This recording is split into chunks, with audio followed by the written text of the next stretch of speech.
Good morning, Professor Bisogno. Thank you for participating in this mock session of the Jean Monnet Network on EU-China relations, and specifically about your work on moving to electrification, EU challenges and opportunities in a global world.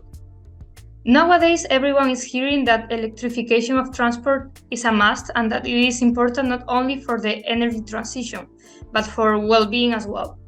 Can you explain what electrification means, what its scope, and why it is really important for our society and for each of us? Thank you, Eva. Good morning, and I'm really happy to be here. Sure, electrification is one of the most important strategies for decarbonizing our economy. It means that the process of replacing fossil fuels such as coal, oil, gas with electricity. And for electrification to truly contribute to the energy transition, it is important that this electricity is generated from renewable energy sources like wind, solar, and so on. This process is linked with multiple benefits. First of all, as we have already mentioned, switching from fossil fuel to carbon-free electricity reduces carbon emission in energy end uses. And for sectors like transport and industry, which are the sectors that mainly contribute to global greenhouse gas emission. For example, the greenhouse gas emission of an electric car were about 17-30% lower than the emission of petrol and diesel cars. In recent years, the electric share has been increasing, but to get on track with the climate neutrality goal, the speed of this increase will need to double. And much of the need can be met by the shift toward electric car. Electrification is also a way to improve the air quality in our cities. Poor air quality remains the first environmental health risk in Europe, according to the European Environmental Agency. And electrification improves air quality by reducing reliance on burning carbon fuel for activity like heating and mobility. In addition, electricity can also generate significant energy saving because it is more efficient than other forms of energy and is fundamental also to stimulate innovation and digitalization.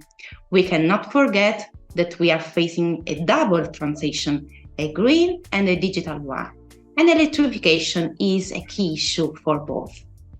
Foster the electrification in the car sector means also less noise pollution for our city and lower maintenance cost for consumer.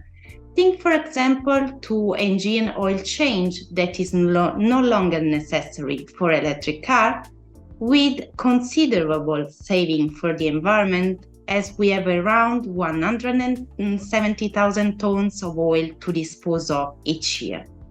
Of course, we are well aware that the electrification of vehicles continue to encounter barriers that we are trying to address. The limited autonomy, for example, the lack of an appropriate charging infrastructure, and the high price remain the main obstacle to the spread of the electric fleet.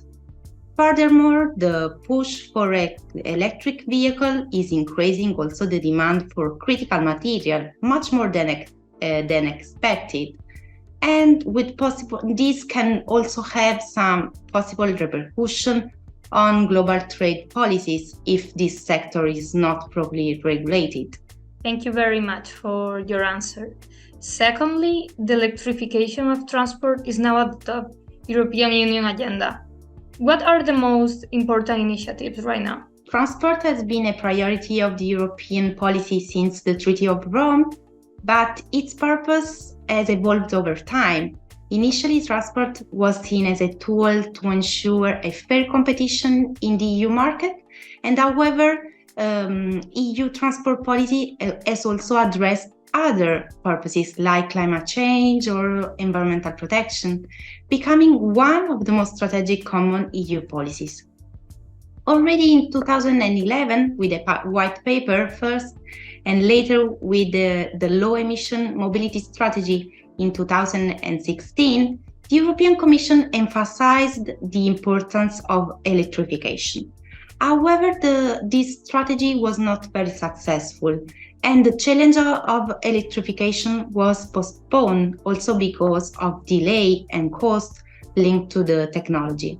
But in 2019, the EU decided to put sustainable mobility at the heart of the European Green Deal, which is a very ambitious and holistic roadmap toward climate neutrality. And to implement this European Green Deal, a new strategy for sustainable and intelligent mobility was introduced in 2020, with the goal of reducing greenhouse gas emission in transport by 90%.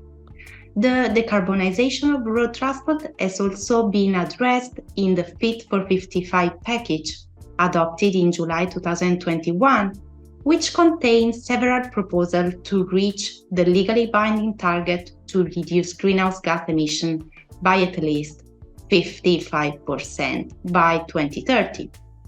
And in particular, it provides for the revision of the regulation to increase emission standard for light vehicle and for the review of the emission trading system by introducing a new ETS for road transport and heating.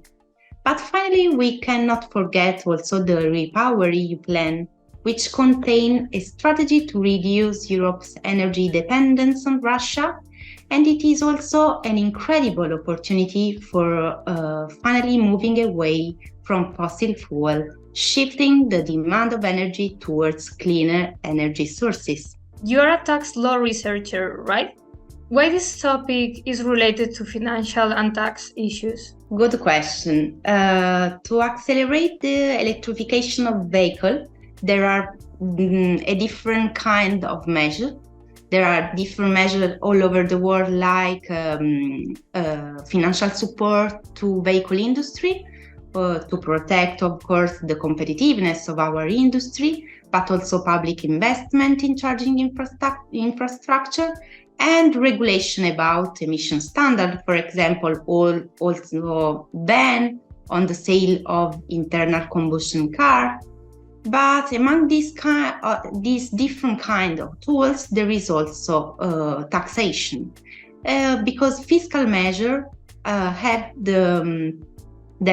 as a particularly feature that can be useful to also foster the spread of electrification. In fact, fiscal measures are not only aimed to raise revenue, but only to affect people's behavior.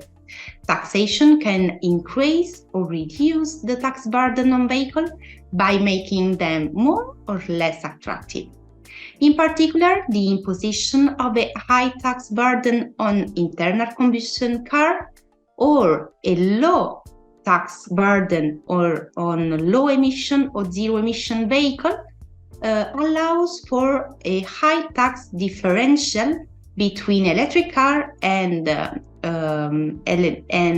polluting car that is important to stimulate the uptake of zero emission vehicle, as it happened in Denmark or Norway, for example. And this is why vehicle taxation and fiscal measure can be considered also crucial regulatory tool to contribute the electrification of the car sector. Thank you very much. Finally, can you give a more concrete example of what we are talking about? Yes, sure.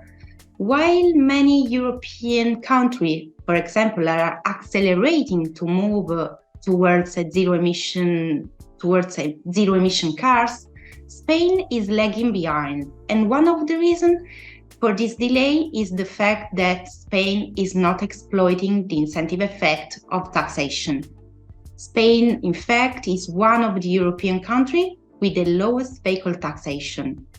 Only a minority of polluting cars pay, for example, the registration tax, el impuesto especial sobre determinados medios de transporte, due to many exemptions. And concerning the annual circulation tax, el impuesto municipal sobre vehículo de tracción mecánica, in most municipalities, the thresholds are high, with the consequence that the most polluting cars are taxed with a very low rate, while electric car and hybrid car can benefit of the same amount of reduction.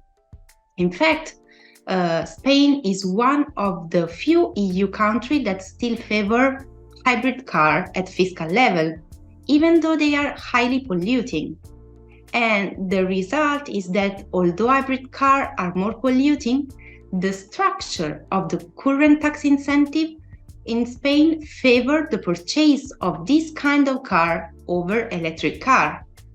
Without going into detail, we can state that vehicle taxation system in Spain is not incentivizing electrification of the car fleet due to an obsolete and inconsistent tax structure with respect of this objective.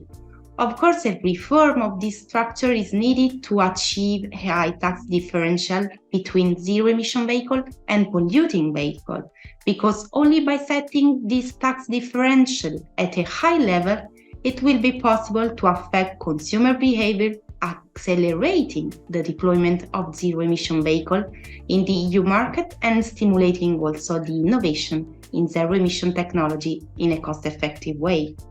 Well, thank you very much for participating in this project, and it has been a pleasure to have you. Thank you so much.